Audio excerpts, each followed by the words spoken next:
বঙ্গ একাডেমিতে রোবোটিক্স কোর্সে আপনাদের সবাইকে আরও একবার স্বাগত জানাচ্ছি। আপনাদের সাথে আছে আমি জুবায়ের হোসাইন। গত লেকচারে আমরা একটা সমস্যা আইডেন্টিফাই করেছিলাম, সেটা হচ্ছে আমাদের মডিউলের আরএক্স পিন নিয়ে একটু ইস্যু হচ্ছে, তাই না? কারণ আমাদের আরডুইনো টিএক্স পিন 5 ভোল্ট আমাদেরকে দিচ্ছে, কিন্তু মডিউলে যদি সরাসরি আমরা 5 ভোল্ট দেই তাহলে আমাদের মডিউলটা লংজিভিটি কমে যাবে এবং এটা নষ্ট হয়ে যাবে। এখন আমাদের উদ্দেশ্য হচ্ছে 5 ভোল্টকে কনভার্ট করে কিভাবে আমরা 3.3 ভোল্টে নিতে পারি। তার জন্য আমাদের একটা ফর্মুলা শেখার দরকার। ফর্মুলাটা হচ্ছে voltage divider rule formula.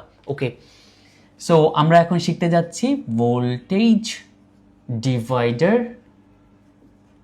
Rule. ওকে, সো ভোল্টেজ ডিভাইডার রুল, এই ফর্মুলাটা খুবই সহজ। আমি একবার বুঝাই দিব। রোবোটিক্সের যে কোনো জায়গায় এই জিনিসটা আসলে আপনারা ইউজ করতে পারবেন ভবিষ্যতে। তো ব্যাপারটা এরকম, ধরেন আমার একটা ব্যাটারি বা কোনো একটা পাওয়ার সোর্স আছে। পাওয়ার সোর্সে এটা হচ্ছে পজিটিভ, এটা নেগেটিভ। ওকে, তো আমি যদি এটাকে একটা সার্কিট হিসেবে কল্পনা করি এবং এখানে আমরা কি করি, ধরেন এটা একটা ব্যাটারি, পেন্সিল ব্যাটারির সাথে তুলনা করতে পারেন, অথবা যে কোনো পাওয়ার সোর্স। পজিটিভ থেকে যদি আমি একটা রেজিস্টার লাগাই, এবং আপনাদেরকে বক্সের মধ্যে অনেকগুলো রেজিস্টার দেওয়া হয়েছে, তাই না?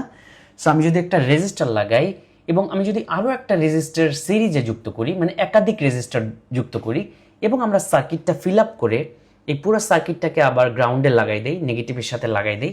ধরেন এটা একটা ব্যাটারি কল্পনা করেন। ব্যাটারির এটা হচ্ছে পজিটিভ আর এটা হচ্ছে ব্যাটারির নেগেটিভ, এবং এটা কল্পনা করেন একটা 5 ভোল্টের ব্যাটারি। ওকে, তাহলে এই 5 ভোল্টের ব্যাটারির সাথে পজিটিভের সাথে কি হলো, সিরিজে দুটো রেজিস্টার কানেক্ট করলাম। একটা রেজিস্টার, তারপরে ঠিক আবার আর একটা রেজিস্টার। তো এই রেজিস্টারকে যদি আমরা বলি R1 এবং এটাকে আমরা বলতে পারি R2। এখন রেজিস্টারটা বিভিন্ন মানের হতে পারে, আপনারা জানেন রোবো বক্সের মধ্যে অনেক ধরনের রেজিস্টার দেওয়া হয়েছে। তাহলে এই R1 R2 যেটা করে সেটা হচ্ছে এই 5 ভোল্টকে এরা ডিভাইড করে ফেলে। তার মানে আপনি যদি এই প্রথম রেজিস্টার R1 এর এই বিন্দুতে এবং এই বিন্দুতে আপনি যদি একটা মাল্টিমিটার লাগান, তাহলে আপনি একটা ভোল্টেজ পাবেন। এখান থেকে যদি একটা ভোল্টেজ আমি মেপে দেখাবো আপনাদেরকে, এখানে একটা ভোল্টেজ পাবেন, এটার নাম ধরছি আমরা V1 ফর এক্সাম্পল। তাহলে এই যে ভোল্টেজটা আপনি পেলেন, এটাকে ধরলাম V1। প্রথম রেজিস্টারের দুই মাথায় আপনি একটা ভোল্টেজ পাবেন। আবার যদি আপনি এই পরের রেজিস্টারের দুই মাথায় আবার মাল্টিমিটার ধরেন, তাহলে এখানে আপনি আর একটা ভোল্টেজ পাবেন, ধরলাম এটার নাম হলো V2। বোঝা গেছে? তার মানে এই যে 5 ভোল্ট, এটা ডিভাইড হয়ে যাবে, দুইটা রেজিস্টারে ভোল্টেজটা ডিভাইড হয়ে যাবে। ধরেন আমি যদি উদাহরণ দিই, এই 5 ভোল্টটা এখান দিয়ে যাচ্ছে, এখানে এই V1 যদি 2 ভোল্ট হয়, তাহলে এখানে আমি পাবো 3 ভোল্ট। টোটাল দুয়ে মিলে হবে 5 ভোল্ট। বোঝা গেছে? এবার আমাদের একটু বোঝা দরকার যে এই V1, আমি তো এখানে আন্দাজে বলেছি যে V1 ধরলাম 2 ভোল্ট, তাহলে V2 হবে নিশ্চয়ই 3 ভোল্ট। বাকিটা এই ঘটনাটা কিভাবে আমি বের করব, এই V1টা কিভাবে সূত্রের মাধ্যমে আমি বের করতে পারি যে কোনো সার্কিটের। সো V1টা হবে এরকম, দেখেন V1 equal to R1 right, R1 by নিচে হবে R1 plus R2 multiply V0। এটাকে ধরে নিই যে উৎস যেটা, এটাকে যদি আমি V0 বলি, রাইট, এটা হবে আমার V1 বের করার সূত্র। এখানে আপনি কত ভোল্টেজ পাবেন, এই রেজিস্টরের দুই মাথায় আপনি কত ভোল্টেজ পাবেন, যে রেজিস্টরের ভোল্টেজ আপনি বের করছেন সেটা থাকবে উপরে, আর নিচে ডিভাইডেড বাই হবে দুটো রেজিস্টরের যোগফল। দুটো রেজিস্টরের যোগফল মাল্টিপ্লাই করবেন কার সাথে, এই V0 এর সাথে। উৎস কত ভোল্ট দিচ্ছে, 5 ভোল্ট, সেটার সাথে গুণ করলে আপনি আলটিমেটলি পেয়ে যাবেন যে এখানে আসলে কত ভোল্ট থাকবে। একই সাথে V2 আপনি চাইলে বের করতে পারেন যে এখানে তাহলে কত ভোল্ট হবে। এই যে R2 দুই পাশে যদি আমি মাল্টিমিটার ধরি, এখানে ভোল্টেজটা কত পাবো আসলে। এটা সূত্র কি তাহলে? এটা সূত্র হচ্ছে V2 ইকুয়াল টু, তাহলে উপরে যাবে R2, এই যে রেজিস্টারটা, যেহেতু আমি V2 বের করতেছি, তাহলে এই রেজিস্টারটা যাবে উপরে, এবং নিচে থাকবে R1 plus R2, R1 plus R2 multiply V0। Simple. আর আমি এই সূত্রটার অনেক আসলে এক্সপ্লানেশনে যাচ্ছি না, এটা আলটিমেটলি আমরা ওহমের যে সূত্র শিখেছি না, V ইকুয়াল টু IR, সেখান থেকে এসেছে। আমরা আসলে খুব বেশি না পেঁচিয়ে আমাদের যে উদ্দেশ্য সেই উদ্দেশ্যটা সাধন করি। আপনি যে রেজিস্টরের দুই মাথায় ভোল্টেজ বের করতে চাচ্ছেন, সেইটা যাবে, সেই রেজিস্টরের মানটা যাবে উপরে, আর নিচে থাকবে দুইটা রেজিস্টরের যোগফল। ওকে, আর সাথে উৎসের যে আমার V0 যে 5 ভোল্ট, সেটা গুণ হবে। এভাবে আমরা এই R1 এবং R2 দুই মাথায় আসলে ভোল্টেজ কত সেটা বের করে ফেলতে পারি। ঠিক আছে, একটা উদাহরণ দিয়ে দেখাই। এটাকে যদি আমি ধরেন 1 কিলো ওহম ধরি, 1K, ওকে, 1 কিলো ওহমের একটা রেজিস্টার অ্যাসাইন করি, এবং আমরা যদি V2 এই জায়গায় 2.2 কিলো ওহমের একটা রেজিস্টার অ্যাসাইন করি, এখানে 1 কিলো ওহম আর এখানে 2.2 কিলো ওহম। আমি এই দুটো ধরছি এই কারণে, কারণ রোবোবক্সের মধ্যে আপনাদেরকে এই দুটো রেজিস্টার দেওয়া হয়েছে। তাহলে আমি পজিটিভের সাথে যে রেজিস্টারটা লাগাইছি R1 সেটা হচ্ছে 1 কিলো ওহম, আর সাথে আমরা R2 হিসেবে ধরছি যেটা আসলে যার এক মাথা গ্রাউন্ড এলজিয়ে লেগেছে, রাইট, নেগেটিভের সাথে, তাহলে সেটা হচ্ছে R2 হচ্ছে 2.2 কিলো ওহম। এবার আপনারাই চিন্তা করেন, V1 এবার বের করে ফেলেন যে V1 আর এই V2 কত হবে আলটিমেটলি। তাহলে আমরা এই সূত্র ফেলে বের করে ফেলতে পারি। তাহলে দেখেন এই V1 ইকুয়াল টু তাহলে কত হবে, V1 ইকুয়াল টু, তাহলে নিশ্চয়ই এই যে আমার R1টা উপরে যাবে, R1 কত, 1 কিলো ওহম, তাহলে আমরা বলবো উপরে 1 আর নিচে, যেহেতু কিলো কিলো তাই আমি আর কিলো লিখছি না, ওটা কাটাকাটি হয়ে যাবে, আর নিচে কত 1 প্লাস 2.2 আর মাল্টিপ্লাই যাবে কত 5 ভোল্ট। তাহলে আলটিমেটলি আমার এখানে দাঁড়াবে কি 1/2.2 প্লাস 1 মানে 3.2 ইন্টু 5, এত ভোল্ট হবে। এবার আমি একটু ক্যালকুলেটর চেপে বের করি, 1/3.2 মাল্টিপ্লাই 5, এটার মান কত আসে 1.56, 1.56 ভোল্ট। তাহলে আলটিমেটলি আমরা এই V1 এর এখানে আমরা কত ভোল্ট পাবো, 1.56 ভোল্ট, রাইট।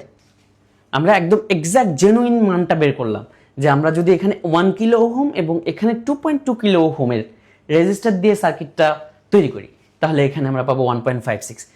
তাহলে আমরা এখানে কত পাবো, এটা সহজেই বের করে ফেলা যায়।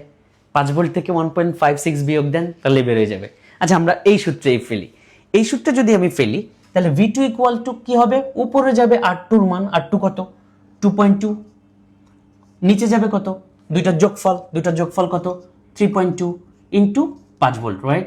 তাহলে এটার মান আসবে কত, আমি একটু ক্যালকুলেটর চাপি, 2.2 ডিভাইডেড বাই 3.2 মাল্টিপ্লাই 5, সো এটার মান আসবে দেখেন 3.44 বলা যায় আর কি, 37 এরকম 3.44 ভোল্ট। ফাইন, আপনারা নিশ্চয়ই সূত্রটা বুঝলেন, আমি ক্লিন করেছি। এবার আপনাদেরকে আরডুইনোর উপযুক্ত করে বুঝাই।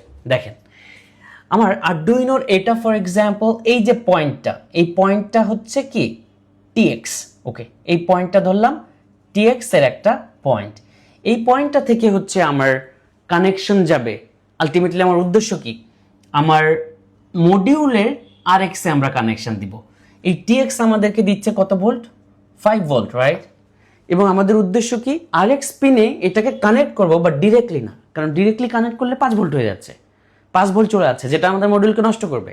তাই আমরা একটু কাহিনী করব। কাহিনীটা কি, আমরা এই TX পিনের সাথে, এই যে দেখেন আমি একটু উপরে উঠায় সুন্দর করে করি, হ্যাঁ, এই TX পিনের সাথে আমরা প্রথমে একটা রেজিস্টার লাগালাম, এটা হচ্ছে R1, ওকে।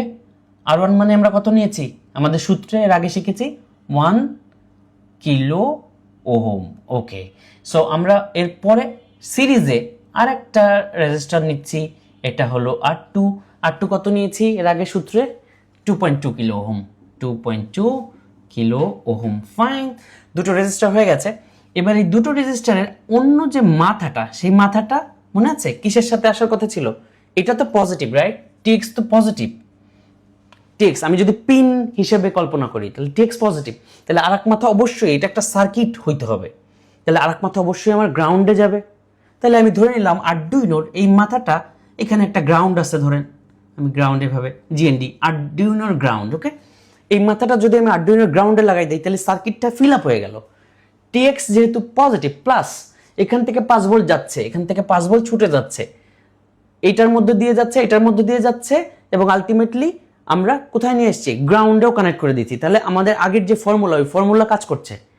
এবার আমরা জানি যে আমরা R1 এর দুই পাশে যদি ধরি মাল্টিমিটার, তাহলে আমরা দেখব যে R1 এর দুই পাশে আমরা পাবো হচ্ছে কত 1 পয়েন্ট সামথিং ভোল্টেজ, এবং আমরা যদি R2 এর দুই পাশে ধরি তাহলে আমরা দেখব সূত্র অনুযায়ী আমরা 3.44 ভোল্ট পাচ্ছি। তাহলে এখানে আমাদের কাজ করতে হবে, রাইট? তাহলে আমার এই দেখেন, এই ব্যাপারটা বুঝেন, এটা তো আমার আরডুইনো গ্রাউন্ডের সাথে কানেক্টেড অলরেডি আছে, সো সার্কিটটা ফিল আপ হয়ে যাচ্ছে। তাহলে এটা তো জাস্ট পজিটিভ, রাইট? এবং আমার যে মডিউলের আরএক্স, সেখানেও তো পজিটিভ শুধু লাগবে, সেখানে তো কোনো গ্রাউন্ড নাই। সেখানে যে গ্রাউন্ড আছে সেই গ্রাউন্ডটা আলাদাভাবে আরডুইনোতে লাগানোই আছে, সার্কিট ফিল আপই আছে। তাহলে এই পজিটিভটা যেহেতু আমার নিতে হবে, তাই এটাকে আমি এইখানে কানেক্ট করব, এই যে এইখানে, ওকে, এই জায়গাটায় এটাকে কানেক্ট করে দিব, এই আরএক্সকে। এই দুইটা যে রোধক, এই দুইটা রোধকের মাঝখানে, তো দুইটা রোধকের মাঝখানে না, মেইনলি আপনার ভোল্টেজটা যাচ্ছে এই R2 এর দুই পাশ থেকে, এই R2 এর দুই পাশ থেকে ভোল্টেজটা এখানে যাচ্ছে। কেন? কারণ গ্রাউন্ড তো অলরেডি কানেক্টেড। তাহলে যদি R2 এর এই মাথায় আপনি ধরেন, তাহলে যে ভোল্টেজটা পাওয়া যায় সেটা হচ্ছে 3.44। তাহলে আলটিমেটলি টিএক্স পিন থেকে যে 5 ভোল্ট বের হচ্ছিল, এইটা আসলে এই প্রথম রেজিস্টারের ভিতর দিয়ে এবং দ্বিতীয় রেজিস্টারের ভিতর দিয়ে যে গ্রাউন্ড হয়েছে, তো আলটিমেটলি এখানে ভোল্টেজ ড্রপ হচ্ছে, এবং আমরা R2 এর এই দুই পাশ থেকে মূলত যে ভোল্টেজটা পাই সেটাই হচ্ছে 3.44 আমাদের সূত্র অনুযায়ী। এবং যেহেতু গ্রাউন্ড অলরেডি কানেক্টেড আরডুইনোর সাথে, তাই গ্রাউন্ড নিয়ে কোনো খেলা নাই আসলে। আমাদের R2 এই মাথা, সোজা কথা, দুইটা রেজিস্টার মিডিলে এটা যদি বসান, আলটিমেটলি আমরা যদি মাল্টিমিটার দিয়ে মাপি, তাহলে আমাদের এই মাথা এবং গ্রাউন্ড ধরতে হবে, তাহলেই আমরা পেয়ে যাব যে R2 ভ্যালুটা পেয়ে যাব। আমরা এরকম করেছিলাম না যে V2, এই যে এখান থেকে আমরা V2 পাই। তাহলে ভোল্টেজ ডিভাইডার রুলের মাধ্যমে আমরা প্রবলেমটা সলভ করে ফেললাম। একটু নোট এবং আপনাদের জেনে রাখার জন্য বলছি যে এই রুলটা ইউজ করে মাতবরি করতে যে আপনারা আবার বিভিন্ন জায়গায় পাওয়ারের ক্ষেত্রে এটা ইউজ করেন না। ধরেন একটা সেন্সর অথবা একটা ডিভাইস, সেটা ধরেন 5 ভোল্টে চলে, এখন আপনি কন্টিনিউয়াস একটা কারেন্ট 10 ভোল্টের একটা অ্যাডাপ্টার বা কিছু ইউজ করে, এই ফর্মুলা ইউজ করে আপনি 10 ভোল্টে 5 ভোল্ট বানাইতে পারবেন, ফাইন, অসুবিধা নেই। কিন্তু এটা ফর্মুলা ইউজ করে যদি আপনি এটাকে পাওয়ার আপ করেন, এটা আবার আর এক অসুবিধা। এই জিনিস কাজ করে, বাট এটা আমরা কোনো কিছুকে পাওয়ার আপ করার জন্য ব্যবহার করব না। আমরা ভালো মতোই জানি যে আমাদের AC06 মডিউল অলরেডি 5 ভোল্টের একটা আলাদা ভিসিসি এবং গ্রাউন্ড, মানে তার পাওয়ার আপ হওয়ার বিষয়টা আলাদা, সেটা কিন্তু আলাদা। আপনি চাইলে ভোল্ট ডাউন করতেই পারেন, কিন্তু সেটা গরম হয়ে যাবে, অনেক ইস্যু হবে। এটা শুধুমাত্র সিগন্যালিং এর ক্ষেত্রেই আমরা এই ফর্মুলাগুলো ব্যবহার করব, বুঝে গেছে? এবং সিগন্যালিং এর ক্ষেত্রে এই ফর্মুলাগুলো নিরাপদ। কোনো একটা জিনিসকে সরাসরি পাওয়ার আপ করার ক্ষেত্রে এই ফর্মুলাগুলো আমরা সব জায়গায় না লাগলে আসলে ইউজ করব না, বা না বুঝে ইউজ করব না। এবং আমাদের এসি মডিউলটা যেহেতু 5 ভোল্টে আলাদা ভিসিসি এবং গ্রাউন্ডের মাধ্যমে কানেক্ট হচ্ছে, আমাদের প্রবলেম ছিল আরএক্স পিন নিয়ে, এবং সেটা আমরা ভোল্টেজ ডিভাইডার রুল দিয়ে সলভ করে ফেললাম। ভোল্টেজ ডিভাইডার রুল নিশ্চয়ই আপনারা বুঝে গেছেন। আমাকে জানিয়েন যে বুঝতে পারা গেছে কিনা, বা কোনো ডাউট থাকলে আমাদের সাপোর্ট গ্রুপে অবশ্যই জানিয়েন, আমি চেষ্টা করবো হেল্প করতে। এনিওয়ে, তাহলে পরের লেকচারে আমরা আসলে ভোল্টেজ ডিভাইডার রুলটা ব্যবহার করে আমরা আমাদের মডিউলটাকে কানেক্ট করবো, এবং আমরা মেপে দেখবো যে আমাদের ফর্মুলা এক্স্যাক্টলি ওয়ার্ক করছে কি করছে না। দেখা হচ্ছে পরবর্তী লেকচারে।